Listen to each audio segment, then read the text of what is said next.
semuanya, perkenalkan nama saya Jessica. Perkenalkan nama saya Jessica Penyudanda. Di sini kami akan menjelaskan tentang agama Protestan, yaitu yang pertama itu ada gereja Lutheran, yang kedua ada gereja Calvinis, dan yang ketiga ada gereja Anglikan. Mari ikuti kami untuk menjelaskan agama Protestan.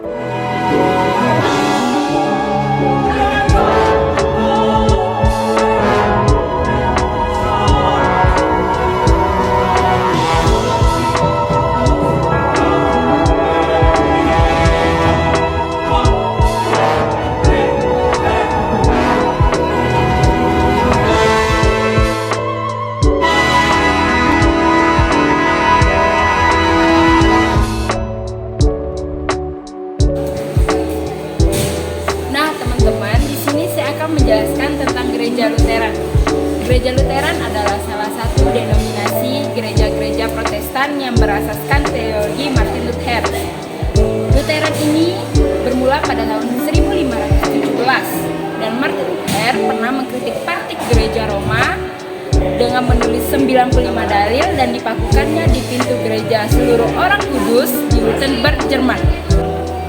Nah, teman-teman, di sini saya akan menjelaskan tentang ajaran di dalam gereja Lutheran. Ajaran Martin Luther yang diakui sebagai ciri khas ajaran reformasi yang dirangkum dalam 3 sola, yaitu sola fide, sola gratia, dan sola scriptura, yang berarti hanya iman, hanya anugerah, dan hanya Alkitab. Nah, di sini saya akan menjelaskan tentang sakramen di dalam gereja Lutheran. Di dalam gereja Lutheran hanya 2 sakramen yang mereka akui, yaitu sakramen pembaptisan dan sakramen perjamuan kudus.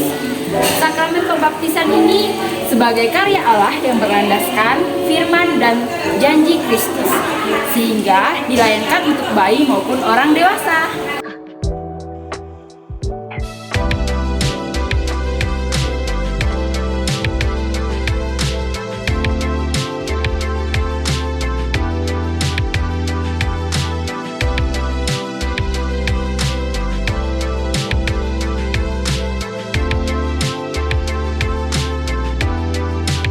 Sebelum masuk ke tahap pembahasan berikutnya, sebaiknya kita harus tahu dulu apa itu gereja Calvinis. Gereja Calvinis ini adalah gereja yang mengikuti ajaran Yohanes Calvin. Yohanes Calvin ini adalah seorang tokoh reformator berasal dari Swiss. Nah, tokoh reformator ini sama dengan seorang tokoh Luther.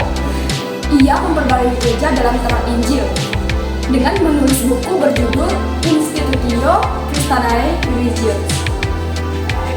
Nah, dalam buku yang berjudul Institutio Christianae Religionis yang ditulis oleh seorang tokoh reformator bernama Yohanes Calvin, ini menggambarkan gereja dalam 2 dimensi, yakni gereja sebagai persekutuan orang-orang terpilih yang sejak awal dikenal dunia hanya oleh Allah, dan gereja sebagai mereka yang mempunyai keterbatasan dan mengaku sebagai penganut Kristus dengan ciri-ciri pewartaan Injil.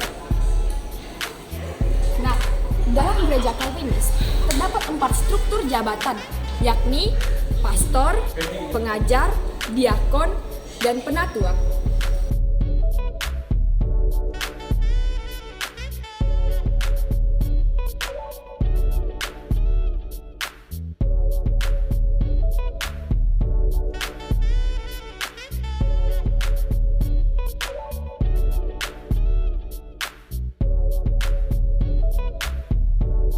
Nah, teman-teman, di sini saya akan menjelaskan tentang gereja Anglikan.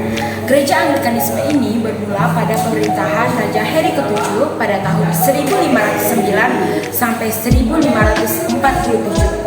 Pada saat itu, Raja Harry ke-7 pernah menobatkan dirinya sebagai kepala gereja karena Paus di Roma menolak perceraian. Dan pada saat itu, ia tetap mempertahankan beberapa corak gereja, yaitu uskup, imam, diakon, sehingga tetap berkembang dengan warna yang khas. Nah, reaksi gereja Katolik Roma atas gerakan ini adalah kontrareformasi. Kontrareformasi ini adalah gerakan pembaharuan Katolik.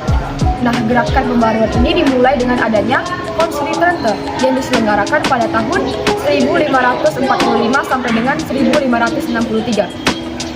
pada Konsili Trente juga menegaskan posisi Katolik dalam hal-hal yang disangkal oleh pihak reformasi, yakni soal kitab suci dan tradisi, penafsiran kitab suci, pembenaran jumlah sakramen-sakramen, korban misa, imamat, dan tahbisan, pembedaan awam dan imam. Perkenalkan, saya Rizky Sinar Ojaka. Hari ini saya akan menceritakan sebuah kisah yang diambil dalam Markus 10 ayat 17-25 dan Matius 23 ayat 1-15. Dalam Markus 10 ayat 17-25 diceritakan bahwa Yesus akan melanjutkan perjalanannya. Lalu datanglah seseorang yang berlutut di hadapannya dan bertanya, "Guru yang baik, apa yang harus kulakukan untuk memperoleh hidup yang kekal?" Dari kedua teks di atas dapat disimpulkan bahwa Yesus adalah pejuang kebenaran, kejujuran, keadilan, dan kedamaian. Oleh karena itu, sekarang saya akan menjelaskan beberapa nilai utama dalam kerajaan Allah yang diwartakan oleh Yesus. Yang pertama ada uang atau harta dan kerajaan Allah. Uang, harta, dan kekayaan pasti mempunyai nilai, maka dari itu kita harus berusaha untuk memilikinya. Namun, kitalah yang harus menguasai harta, bukan harta yang menguasai kita. Uang, harta, dan kekayaan tidak boleh dimutlakkan, sehingga menghalangi kita untuk mencapai nilai-nilai yang lebih luhur, yakni kerajaan Allah. Jika kita hanya terobsesi dan bernafsu untuk mengutamakan kekayaan, maka kita sudah mendewakan harta. Maksudnya, Yesus mendorong agar orang tidak terbelenggu oleh harta dan kekayaan. Yesus juga mendorong agar orang kaya memiliki semangat solidaritas terhadap orang miskin dan menolong dengan kekayaannya.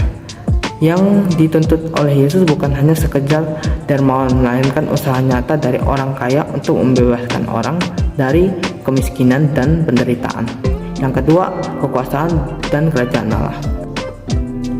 Kekuasaan itu sangat bernilai, namun orang tidak boleh memutlakkannya, sehingga usaha kita membangun kerajaan Allah terhalang. Ada dua cara yang sangat berbeda dalam melaksanakan kekuasaan. Yang satu adalah penguasaan, yang lain adalah pelayanan. Kehormatan atau gengsi dan kerajaan Allah. Kehormatan atau gengsi adalah nilai yang sangat dipertahankan oleh orang. Gengsi dan kedudukan sering dianggap lebih penting daripada segala sesuatu. Orang akan memilih bunuh diri atau berkelahi sampai mati dari pendidikan dan keutamaan. Akibat adanya gengsi dan kedudukan inilah masyarakat dapat terpecah-pecah di dalam kelompok-kelompok. Ada kelompok yang memiliki status sosial tinggi dan ada kelompok yang memiliki status sosial rendah. Sebenarnya, siapa saja yang begitu lekat pada gengsi dan harga diri tidak sesuai dengan nilai-nilai kerajaan Allah yang dicanangkan oleh Yesus.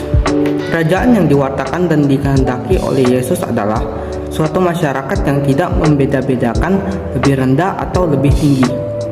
Setiap orang akan dicintai dan dihormati bukan karena pendidikan, kekayaan, asal-usul, kekuasaan, status, keutamaan, atau keberhasilan lain, tetapi karena ia adalah pribadi yang diciptakan Allah sebagai citranya. Yang keempat, solidaritas dan kerajaan Allah. Perbedaan pokok kerajaan dunia dan kerajaan Allah bukan karena keduanya mempunyai bentuk solidaritas yang berbeda. Kerajaan dunia sering berlandaskan pada solidaritas kelompok yang eksklusif seperti suku, agama, ras, keluarga, dan sebagainya, dan demi kepentingan sendiri. Sedangkan kerajaan Allah dilandasi solidaritas yang mencakup semua umat manusia. Solidaritas kelompok bukanlah solidaritas menurut Yesus. Solidaritas yang dikehendaki oleh Yesus adalah solidaritas terhadap semua orang tanpa memandang bulu, termasuk juga musuh kita sendiri.